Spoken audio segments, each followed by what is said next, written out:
Hola amigos, soy Violeta, toco el violín en Bael y Buddy me ha invitado a su canal para que os hable de mi instrumento, el violín.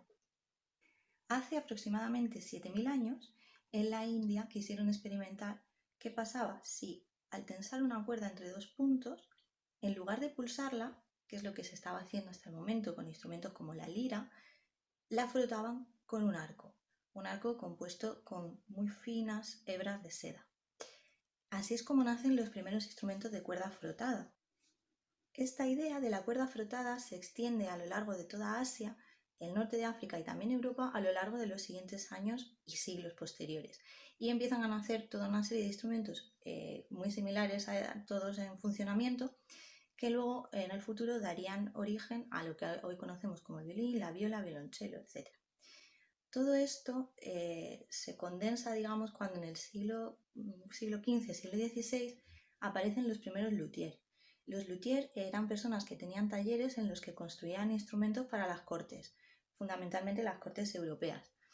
Y estas figuras, estas personas, lo que hacen es perfeccionar instrumentos que ya existen o crear otros nuevos a partir de ellos que sean mucho más estables y sobre todo que sean duraderos y que los pueda tocar prácticamente todo el mundo. Los luthiers del norte de Italia son los que crean el primer violín como tal.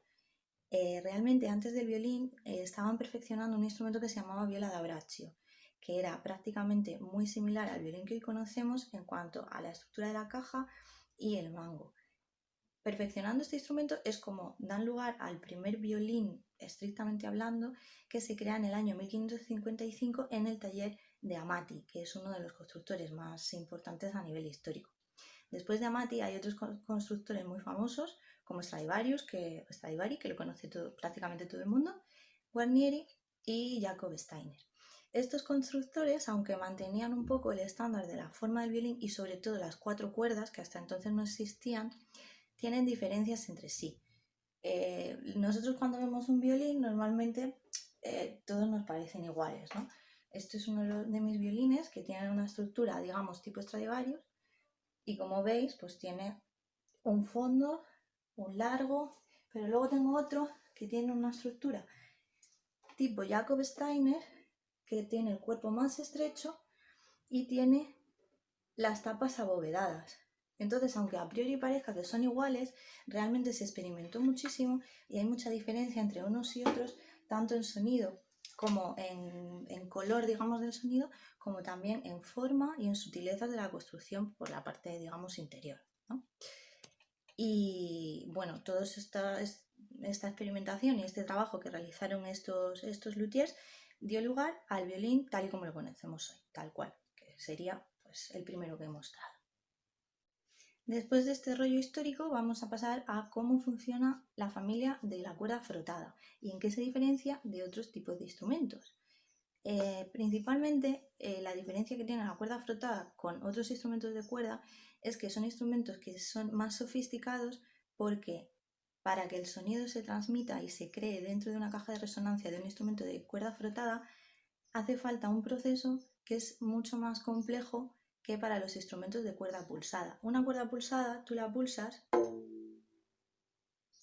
la vibración se transmite directamente a la caja, hace como una bola, digamos, y luego esa bola pues sale, en este caso por estas ranuras, en la guitarra pues por el agujero que tiene y no tiene más. Pero en los instrumentos de cuerda frotada esto es diferente, porque hay un montón de piezas, como el puente por ejemplo, que lo que hacen es transmitir la vibración de la cuerda que es frotada por el arco y crear el sonido particular que tiene este instrumento en concreto, que es el violín. Entonces, ¿cómo funciona?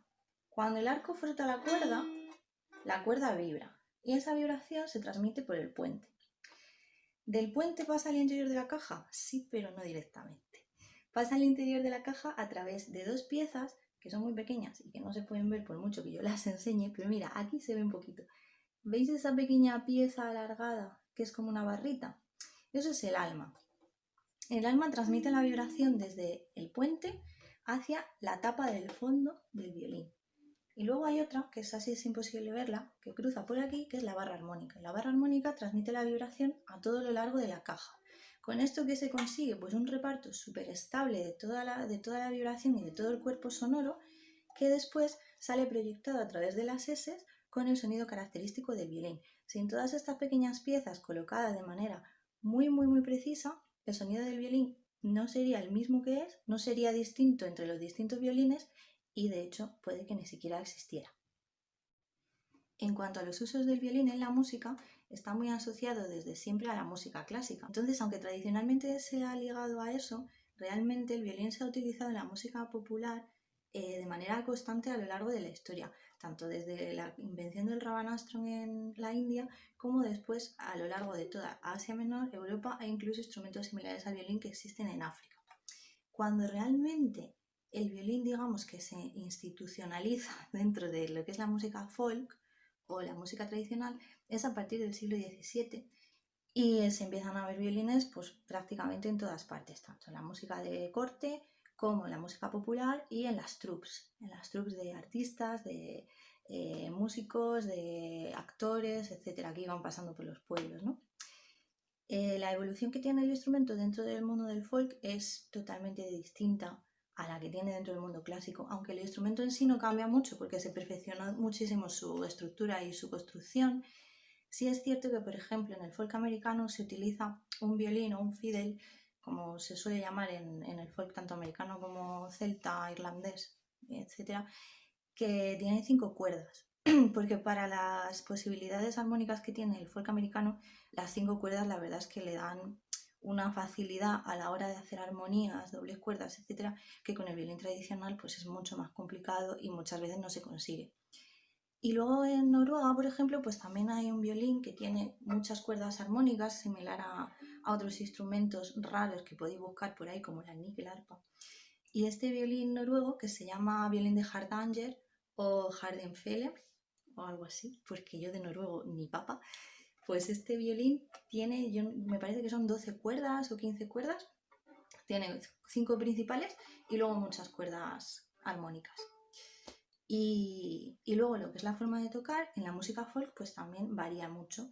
Hay gente que toca de la manera tradicional, que es sosteniendo el violín entre la mandíbula y el hombro, pero luego hay personas que lo tocan de esta forma, directamente paralelo al rostro. Hay personas que lo tocan en el pecho y hay gente que lo toca en el costado. Y para terminar y para mostraros todas las posibilidades que tiene el violín dentro de la música folk, pues voy a hacer un pequeño remix tocando unas cuantas piezas de distintas tradiciones musicales, desde la música klezmer judía hasta la música celta, y espero que os guste.